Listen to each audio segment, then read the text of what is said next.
Hello, everybody, and welcome to our show, Saudi Arab near Pakistan. And today we have a very seasoned individual who's an educationist. He is a writer, editor, professor, instructor, and he is an amazing personality. At least 10 of his students rose to become admirals in the Royal Saudi Naval Forces.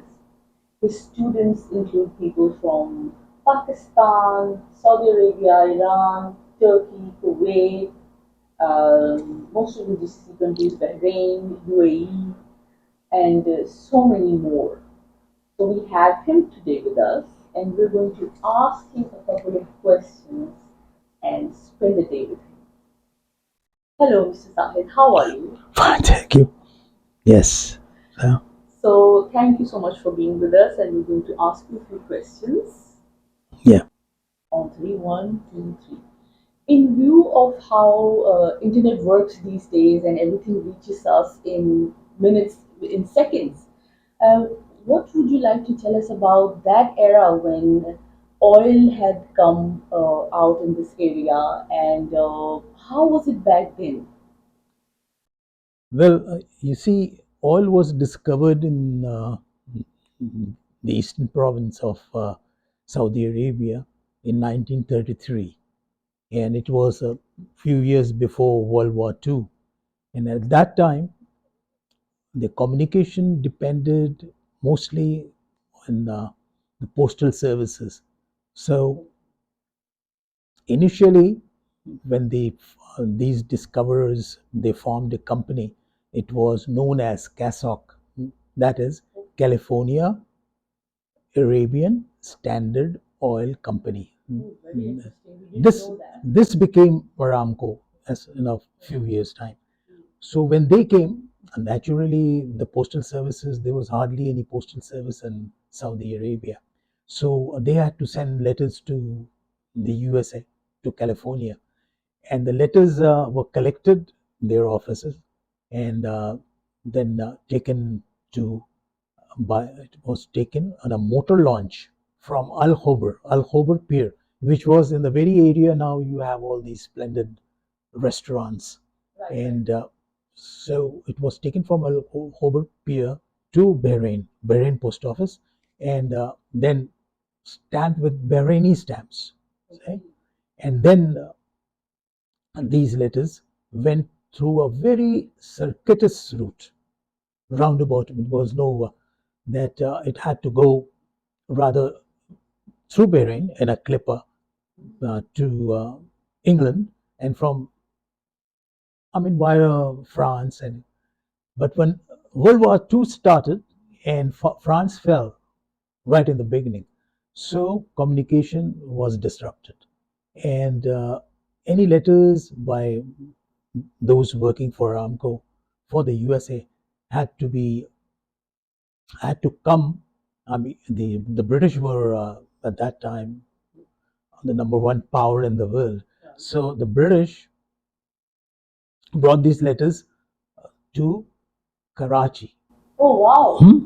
So we were involved even then. Yes, because Karachi airport served a very important role throughout history. It was mostly because all mail from England had to come to Karachi for onward transmission to Hong Kong, Singapore, Australia, New Zealand, and so on. So refueling was done at Karachi. Okay. Then from Karachi, it went to Bombay. Then from Bombay, it went to Calcutta. From Calcutta, it went to uh, uh, Bangkok mostly. Yeah. From Bangkok, and Bangkok, Hong Kong, Singapore, and then to Australia. Okay. And it was stamped in all these places or mentioned on the letter at the parcel. Well, it depended on in some at some time in some places the stamps are available. Date stamps saying and the name of the town or the city where it passed through. So those are very expensive, by the way. And mostly they don't. They just have the stamp of one or two and some censor marks which tell you that this was censored at Karachi or at Bombay or at Calcutta. Right. See? And then these letters, it went on like this till Hong Kong on the same year. I think it was in 1941 when the Americans joined World War II. Hong Kong fell. Okay. So Hong Kong fell, and the letters stopped going to Hong Kong. The following year, another few months, Singapore fell. So now the letters it was a very difficult time for letters to reach in the USA.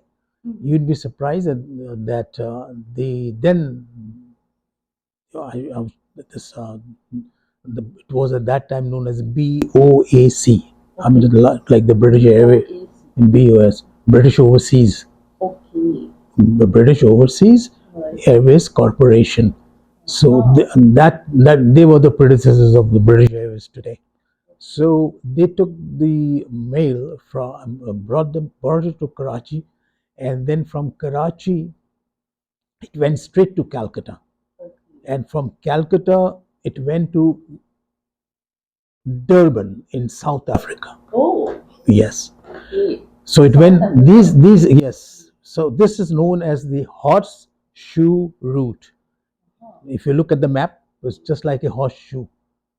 From letters are brought from Dhahran to Karachi, then it goes to Calcutta, and from Calcutta it goes towards Durban in South Africa. Hmm? And from Durban it went to Lagos in Nigeria.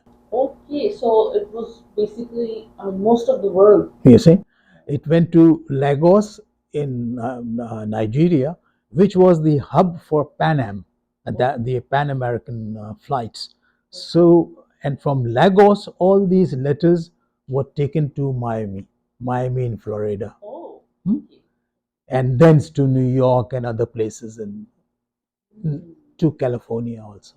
So you see the route, and the whole time it took about 25 days for a letter dropped in Dhahran and Al Khobar to reach their relatives or their sons and daughters in California, New York, and other places in the USA. Wow, that is so interesting to know, and I just think about the people in those days, how much time it used to take Yes. because it's going So, through all these yeah, cities and yeah, countries. yes. So a letter, so these type of you have covers with which show you the route taken and how it went to. It's also the stamp of Miami is there, stamp of Lagos is there.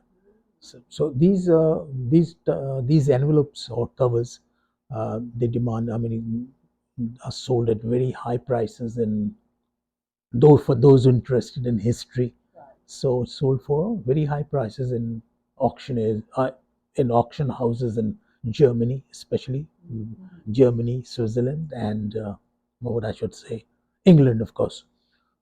So, And the prices go up to can go up to millions as well, of dollars. well, these because there are quite a number of you can imagine the number of workers employed by Aramco all these years. So the letters are quite many. Right. So they don't unless it's something relating to somebody who turns out to be very important. Hmm, like then it can demand. I Can mean, demand it can command a lot of. and you have a huge collection yourself of all Yes, yes, of course. I have a huge collection, but most of them, quite a number of them, I sold them off. Was uh, when I left Saudi Arabia. Oh. So, so this is the reason also that there are certain Saudi stamps. Or as time went on, because of the collectors in Saudi stamps and all that, the demand for Saudi material became very high. Right. And in 1975, they issued one miniature sheet of King Faisal. Okay. The face value of that was only 2 reals, Okay. equivalent to, it was in piastres, equivalent to 2 reals in 1975. By 1980, the price of that miniature sheet had gone to 1,500 reals. Oh, wow. Right in. I mean, I couldn't buy it because I had missed it. I had to pay 1,500 reals to buy that. Oh my God. one miniature sheet. Okay. See, so I don't know what the present price is and whether the good ones without any fold and all that with the gum intact is available. I'm sure it's quite expensive. It will, of course, it will be. It's not that easy. Even in those days, even in the 80s, it was difficult to get hold of a Right. good miniature sheet.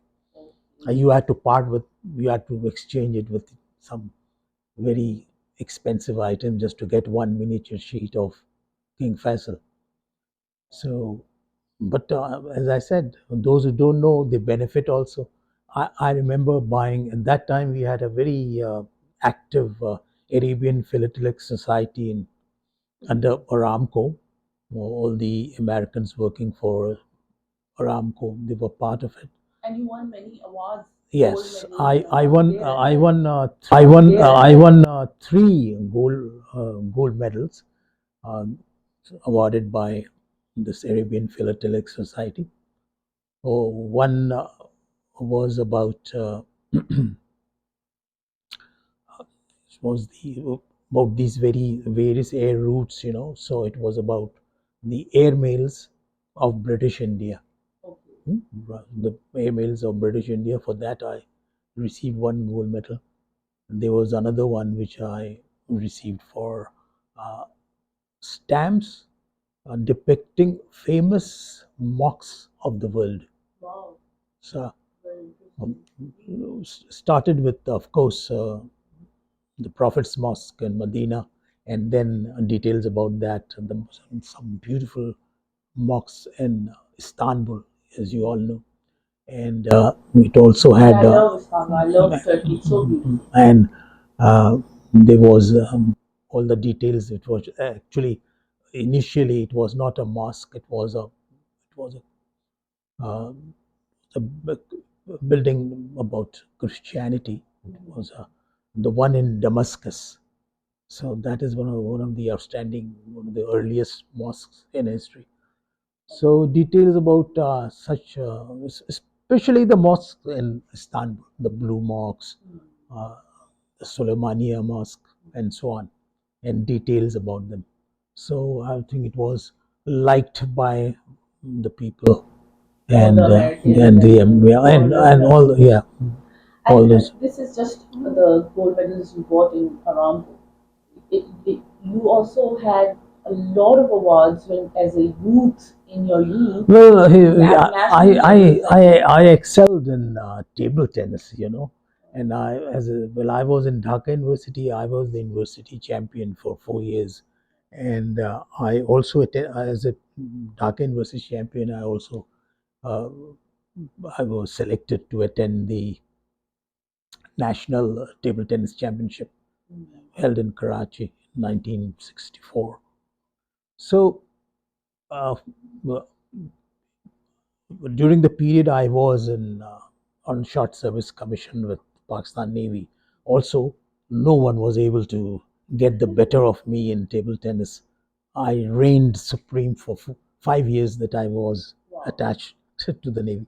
So that way I collected so many cups and all that. Yes, I've seen your one of your pictures, yeah, and his table is full of trophies. I mean, I have not seen anybody with that many trophies in a while. And you were hardly 19 then, right? No, in that picture, or 21. I was 21 at that time. 21. And his table it's huge and it's full of awards and trophies and medals. Also, quite a number of those cups are also. I was a very good shot with a 2-2 rifle. Oh, okay. So, so and you did boxing as well, I think. That was in my school days and all that. All right. So as a teenager, rather.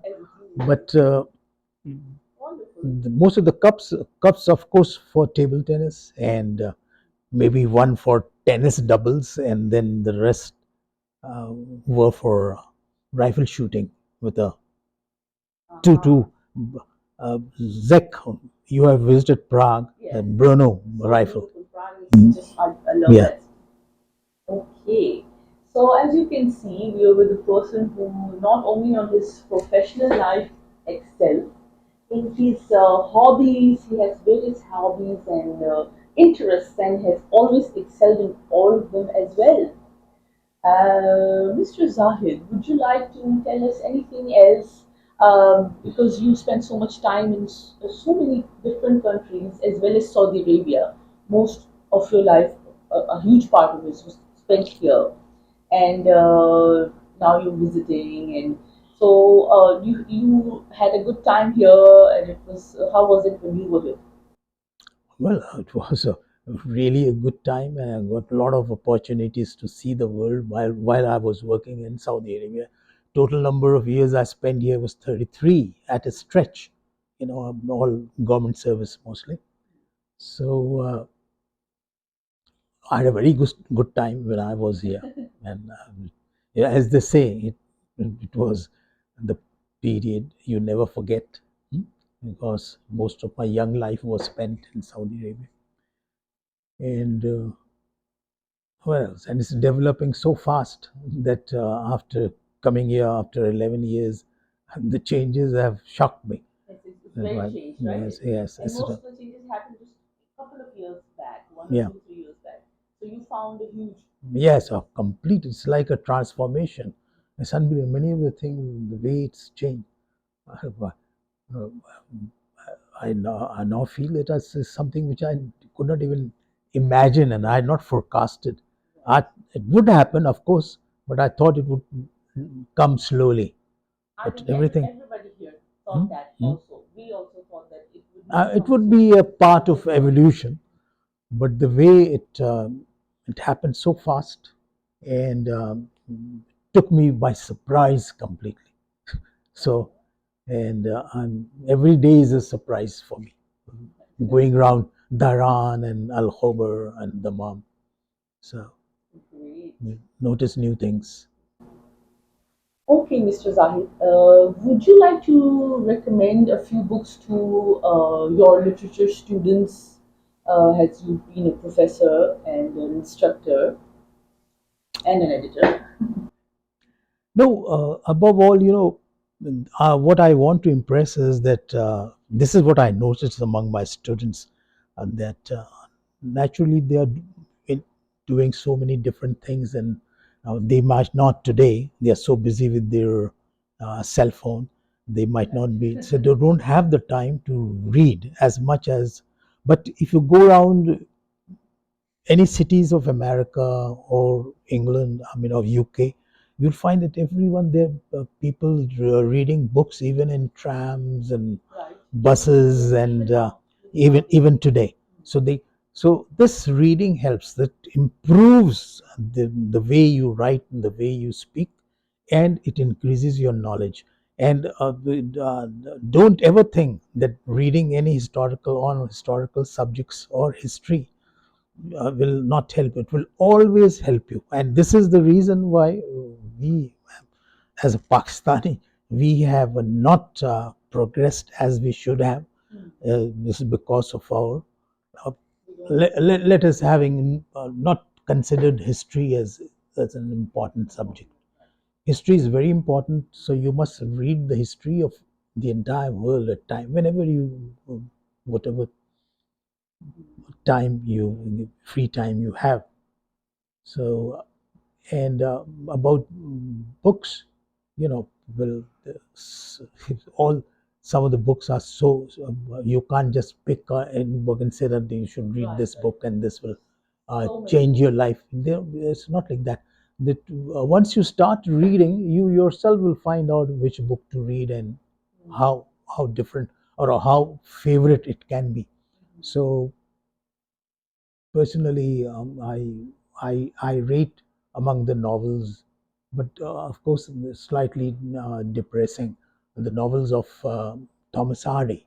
Mm. So and but he was later on. There's one book which he wrote, and it what I should say angered the British public so much that he stopped writing novels. Oh. And yes, after the publication of Jude the Obscure. Now, Okay. most of the people, present generation may have seen this in discs and all that, CDs, DVDs rather. Yes. So after Jude the Obscure, he stopped writing and novels, and then he concentrated in poetry.